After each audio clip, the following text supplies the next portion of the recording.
RCR, la red que comunica y une al Perú.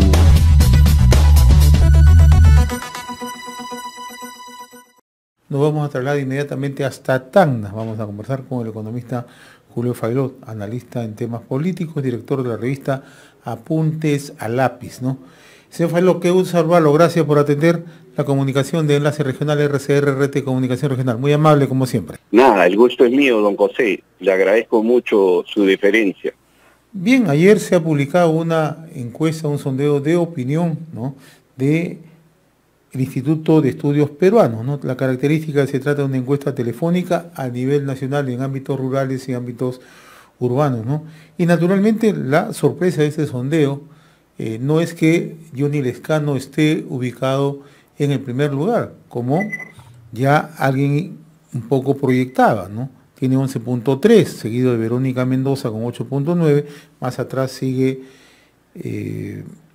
George Forsyth, luego Keiko Fujimori y luego Rafael López Aliaga, ¿no? El tema es el alto número de indecisos que presenta esta encuesta, más del 30%, ¿no? ¿Cómo entender lo que está ocurriendo a poco menos de 40 días del proceso electoral, señor Failot? Permíteme hacer una suerte de data que nosotros hemos venido haciendo seguimiento para poder entender qué escenarios podría presentarse, ¿no? En primer lugar, tenemos un elemento que para nosotros es muy importante, que lo hemos venido incluso tocando, ¿no? El ausentismo creciente que podría empeorar por el temor al contagio. Ese es un primer elemento que hay que tomar en cuenta, porque históricamente este ausentismo ha pasado del 19% al 26% en el último proceso electoral. El otro elemento que hay que considerar es el tema del incremento del voto nulo y blanco en los últimos 20 años, para tenerlo como referencia y compararlo con lo que podría pasar en un escenario complicado, ¿no? Este incremento ha pasado del 8% hasta el 19% en el último proceso electoral. Y finalmente, un tercer elemento que para nosotros es muy importante tiene que ver con los escándalos de Vacunagate y el deterioro de la clase política por los desaciertos, cada día uno más grave que el otro, y de hecho va a tener efectos en el incremento de los niveles de desconfianza del electorado. Entonces nosotros, por ejemplo, ahora que estamos viendo las tendencias del voto nulo, que tú acabas de señalar muy bien, nosotros tenemos acá alguna información que puede ser de utilidad, ¿no? Que el voto nulo, un poco siguiendo la información de IEP, ¿no? Porque era la última data. IEP consigna, por ejemplo, en octubre del año pasado, un 21% por aquellos que no iban a votar por nadie. Esto se mantiene y se eleva ligeramente en diciembre hasta llegar al 24%. Se incrementa hasta 25% en enero y cae al 20% en el mes de febrero. Sin embargo, la tendencia de los que no van a votar los que van o los que están, digamos, todavía indecisos, que es una cosa curiosa, ha ido también en una tendencia creciente. Se mantuvo los primeros 3 meses de octubre a noviembre, pero luego en enero se incrementa a 7.5 y a 10.3 en el último mes, en la última data, lo cual significa un promedio de 30% de la gente que podríamos sumar entre la gente que no va a votar por ninguno o que todavía no ha decidido su voto. Ahora, esto es grave en la medida de que la tendencia de los indecisos es más hacia votar nulo que blanco, lo cual configuraría una votación nula blanca bastante importante, lo cual podría afectar el escenario electoral y la legitimidad de los candidatos que podrían pasar a segunda vuelta. Ahora, siguiendo un poco la tendencia que proyecta ayer el sondeo del Instituto de Estudios Peruanos, ¿no? El margen es 2.8 de error, ¿no? Hacia abajo o hacia arriba, ¿no?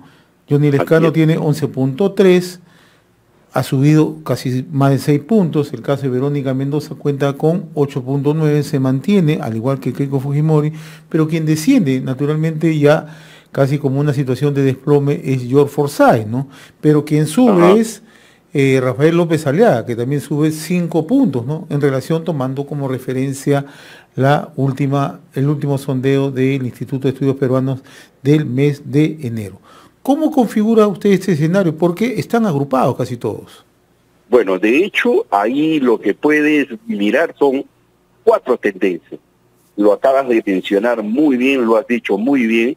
Por ejemplo, la caída sostenida no solamente de George Forsyth, sino también Julio Guzmán desde el año pasado. O sea, eso evidentemente es una tendencia de caída de 2 candidatos importantes que estaban en algún momento relativamente alineados. El otro elemento es la irrupción con una tendencia creciente de las candidaturas de Lescano y López Aliaga en los meses de enero y febrero. O sea, son recientes ese despegue, ¿no? En los casos de López Aliaga, en el mes de enero, tiene una pendiente más pronunciada que el Lescano. ¿Qué cosa quiere decir? Que su crecimiento ha sido, de hecho, un poco mayor que el de Lescano, ¿no? Y la otra tendencia tiene que ver con el tema de los votos nulos que acabamos de conversar y la indecisión de los electores. Y finalmente una cuarta tendencia que va a configurar el escenario, que luego vamos a pintarlo, es el estancamiento o el lento crecimiento de las candidaturas de Mendoza y Keiko Fujimori. Detrás de esto, de hecho, hay toda una teoría que hemos venido construyendo de las razones por qué Forsyth y Guzmán caen, por qué crece Lescano, López Aliaga y por qué se estancan las candidaturas de Keiko y Mendoza. Sobre el crecimiento de los votos inválidos y la indecisión de los electores, eso tiene que ver con los niveles de desconfianza. Lo de Vacunagui hace un golpe duro, muy duro, a la clase política, porque ahí están involucrados la mayoría de los partidos. De manera que este tema de los votos inválidos y la indecisión puede afectar, obviamente, desde el movimiento, las tendencias que podrían configurarse en un escenario electoral hacia el 11 de abril, ¿no? Ahora, siguiendo estas mismas tendencias, aunque pueden variar por la misma situación del país y un conjunto de factores, ¿no? Sube Lescano, sube López Aliaga, se estanca Keiko con Verónica Mendoza. Podríamos estar ante un escenario de una segunda vuelta con un candidato populista de izquierda y un candidato populista de la derecha. ¿Eso podría ser si se mantiene esa tendencia? Sí, en realidad podría ser, pero yo quiero darte algunos datos que para mí son claves, que va finalmente a terminar de, digamos, plantear los escenarios, ¿no? Por ejemplo, nosotros hemos hecho un estudio desde el año 2000 y nuestras conclusiones es que la mayoría de los electores concentran sus votos a lo más en 3 candidatos, a lo más. No dispersan sus votos más. ¿Qué cosa significa eso? Y más aún, si nosotros vemos, ¿cómo se llama?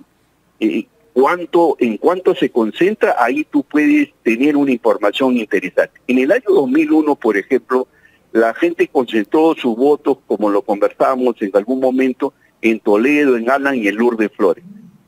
El nivel de concentración de votos llegó al 79%. 79% los 3 primeros lugares. Y luego del año 2006 hasta el año 2016, los 3 primeros candidatos tenían un promedio del 65%.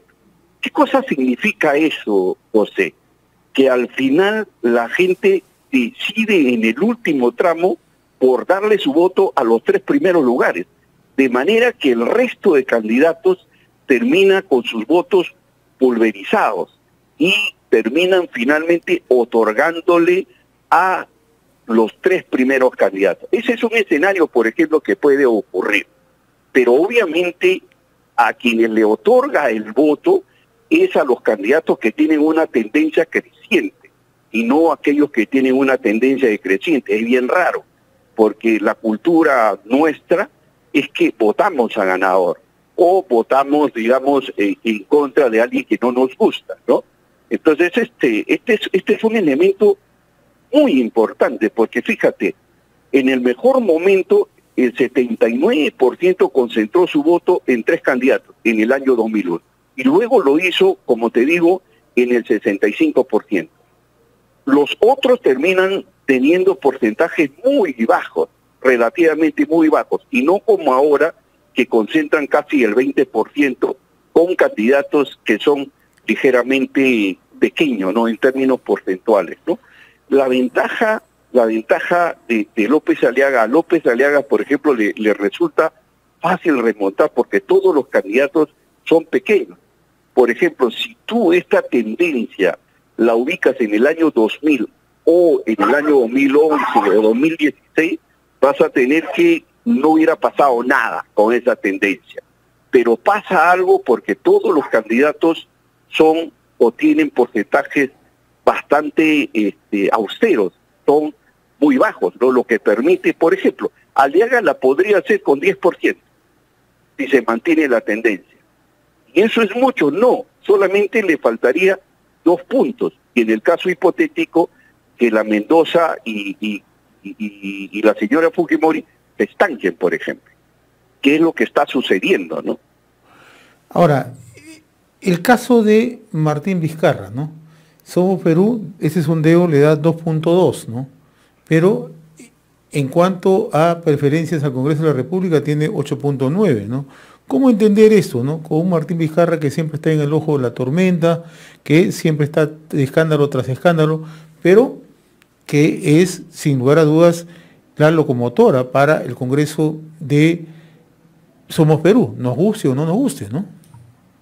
Bueno, en realidad sí, yo creo, bueno, lo que ocurre, yo era de la hipótesis de que quien se iba a tragar o a llevar el Congreso, la mayoría del Congreso era Somos Perú, por la presencia de Vizcarra.